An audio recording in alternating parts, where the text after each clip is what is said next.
Hi and welcome to Healthy Life Hacks. I'm Jennifer Jefferies, the present day wise woman, a realistic naturopath coming to you from the surfing beaches of Australia. This podcast is for those of you who are wanting to really rock your life and health and live from a place of prevention. Let's get into today's episode. Shh. Come in close. Can I ask you something? Have you ever gone from happy to what the fuck in under 3 minutes or less? 1 minute you're good. You're folding washing, humming along, singing a song, and the next thing you're throwing socks against the wall and because one of the kids has left something out or something on the bench, or it's just like, again, they can't just work out what to do. Like, really, what is the thing? What takes us from happy to flipped in seconds? Because it really can be seconds. It doesn't even have to be 3 minutes. I want to talk about moods, because if you're over 40, coming into that perimenopause, menopausal kind of time, and you're running that emotional roller coaster, it's not just you. It's actually really common, and it's not the way it's meant to be. I want to talk about our BAM, the BAM truth, the bare Arse Minimum truth about what's really driving our midlife moods and what you can do about it.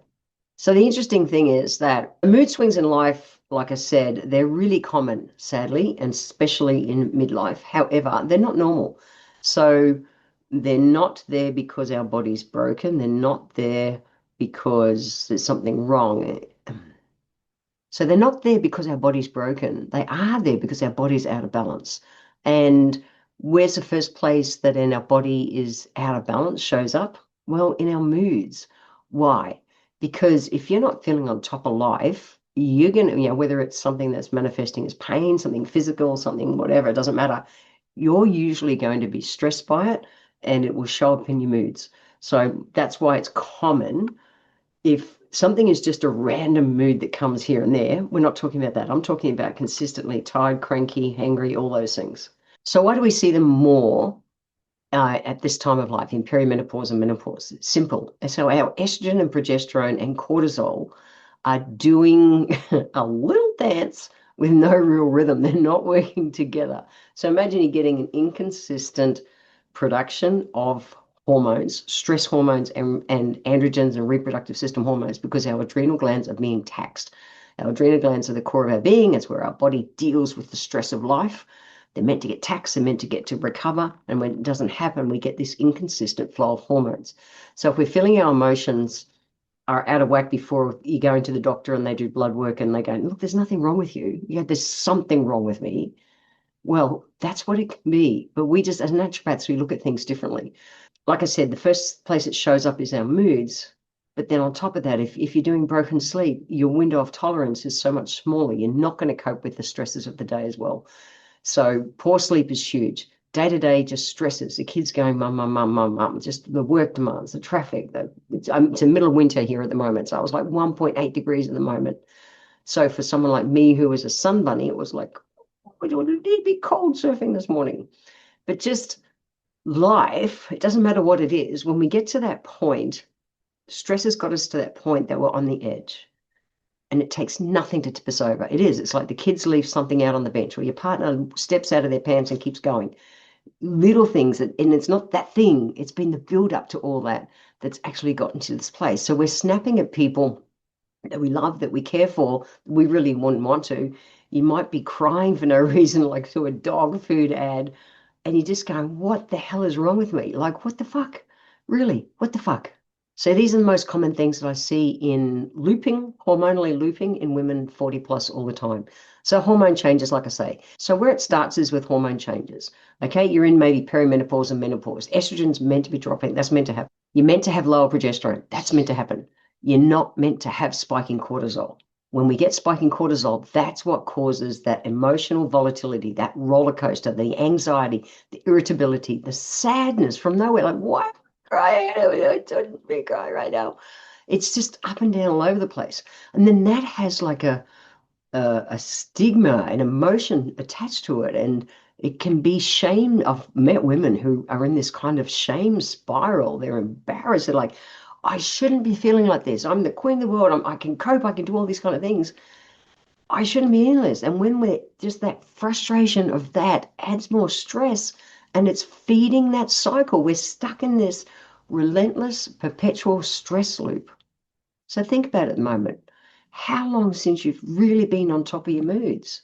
And like I say, if it's just a random, it's cool. I can have my random moment, I promise. I'm very human.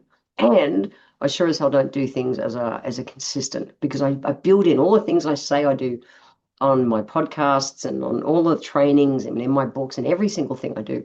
I promise I do those things to come from a place of prevention.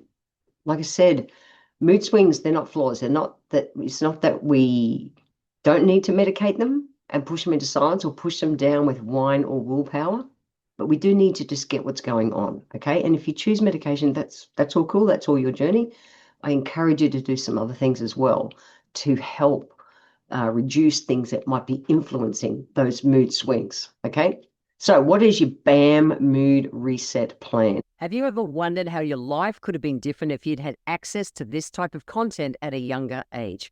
Look, this is why I need your help. I'm working to build the #1 platform that gives real and easy to integrate healthy life hacks and mindset to help you get well and stay well.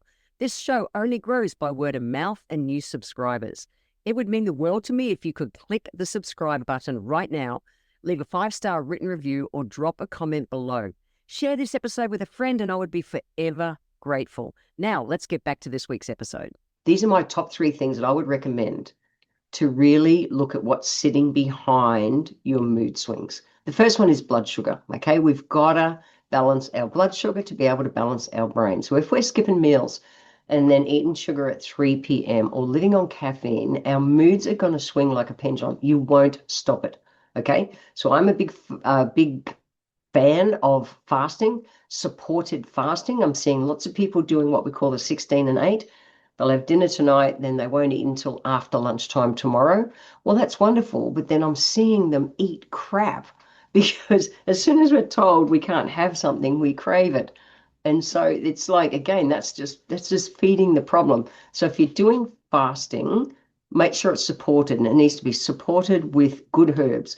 Adaptogen herbs to help our body stay in that alkaline corridor while we are fasting, and also herbs to support our body's natural detoxifying body systems. If you want to know the herbs I take, personally, send me a message on socials or email me, jennifer@jenniferjefferies.com, something like that, and I'll send you a link to what I take, okay? So if we're not supporting our body while we're fasting, and then craving crap at 3 o'clock, and it's really common because so many people are doing the 16 and 8 nowadays, that's just stressing our body further, and it absolutely spikes our cortisol, which keeps that whole imbalance happening, okay? So when we fast too long, especially under stress, the body will spike cortisol to keep our blood sugar stable. Now, that backfires because it's messing with our hormones and our energy. So instead of burning fat, we end up burning out. And any fat we lose, well, it's not even fat, it's muscle. Oh my gosh, if we just do calorie deprivation, like fasting not supported, we lose muscle, not fat. True. So what do we need to do to balance up our blood sugars? We want to eat real food, protein and fat at every meal. No more hangry highs and no more hangry lows. Real food, close to nature the majority of the time. Doesn't mean you don't fast. I'm a big fan of fasting, and you can go and check out my podcasts and things, and in my books, Fuck the Stress, all those things. I talk all about fasting. It just needs to be supported and done properly. Just not eating spikes cortisol.